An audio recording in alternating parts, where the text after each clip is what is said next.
నమస్కారం.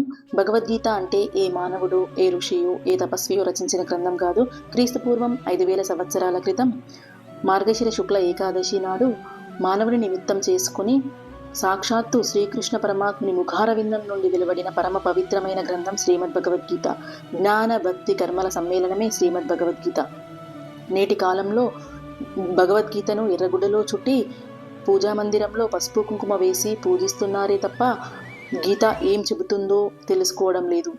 సందిగ్ధతలను పరిష్కరించును గీత, సఫల జీవనమును నిర్మించును గీత. అంటే మన సమస్యలన్నింటినీ పరిష్కరిస్తుంది గీత, మన జీవనానికి దారి చూపిస్తుంది భగవద్గీత. అసలు భగవద్గీత ఏం చెబుతుందో కొన్ని విషయాలు చూద్దాం. భగవద్గీత అంటే శవాల దగ్గర పెట్టే పాట కాదు. మనం శవంగా మారేలోపు జీవిత పరమాత్మాన్ని తెలుసుకోవటం అని చెబుతుంది భగవద్గీత. పాత వస్త్రమును పారవేసి నూతన వస్త్రమును ధరించినట్టే పాత శరీరమును వదిలి నూతన శరీరమును ధరించుట తథ్యము. దీనికి సంసిద్ధం కావాలి అని చెబుతుంది భగవద్గీత.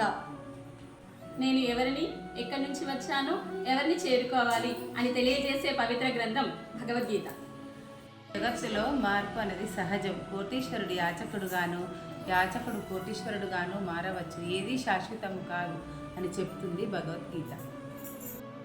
కోపం మనసులో కాదు, మాటలోనే ఉండాలి. ప్రేమ మనసులోనూ మరి మాటలోనే ఉండాలి అని చెప్తుంది భగవద్గీత. అందరిలోనూ ఆత్మ ఒకటే గనక ఒకరిని ద్వేషించడం అంటే తనను తాను ద్వేషించడమే అవుతుంది అని చెప్తుంది భగవద్గీత. నువ్వు చేసిన పూజలకు ప్రతిఫలము ఇచ్చిన దేవుడు నువ్వు చేసిన పాపాలకు కూడా ప్రతిఫలము ఇచ్చి తీరుతాడు అని చెబుతుంది భగవద్గీత. భగవద్గీతలో స్పష్టంగా రాసింది ఉంది, దేనికి నిరాశ చెందవలసిన అవసరం లేదు. బలహీనమైనవి మన పరిస్థితులు మాత్రమే, మనం కాదు అని చెప్తుంది భగవద్గీత.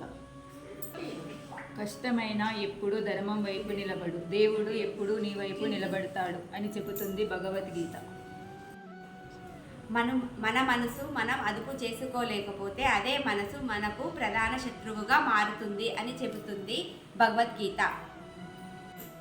ప్రతి మానవుడు ఖాళీ చేతులతో భూమి మీదకి వస్తాడు, ఖాళీ చేతులతో భూమిని వదిలి వెళుతాడు అంటుంది భగవద్గీత. ఏ పని అయినా కష్టపడితేనే పూర్తవుతుంది, కలలు కంటూ కూర్చుంటే అనువంతైనా ముందుకు వెళ్ళదు అని చెబుతుంది భగవద్గీత. ఏం జరిగినా ఆలోచిస్తూ ఆగిపోకు, ఏం జరిగినా అది నీ మంచికి అని జరుగుతుంది అని చెబుతుంది భగవద్గీత.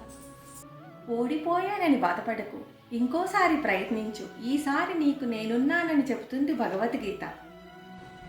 समय से पहले और भाग्यशाली किसी को कुछ नहीं मिलता बोलते हैं भगवद्गीత. లోకం కాటిలో కలిసిపోయిన వారిని గుర్తుపెట్టుకోదు, 10 మంది గుండె కోటిలో నిలిచిపోయిన వారిని గుర్తుపెట్టుకుంటుంది అని చెప్తుంది భగవద్గీత. కర్మను అనుసరించేది బుద్ధి, మనిషి తన జీవిత కాలంలో కర్మలను అనుభవించాలి అని చెప్తుంది భగవద్గీత.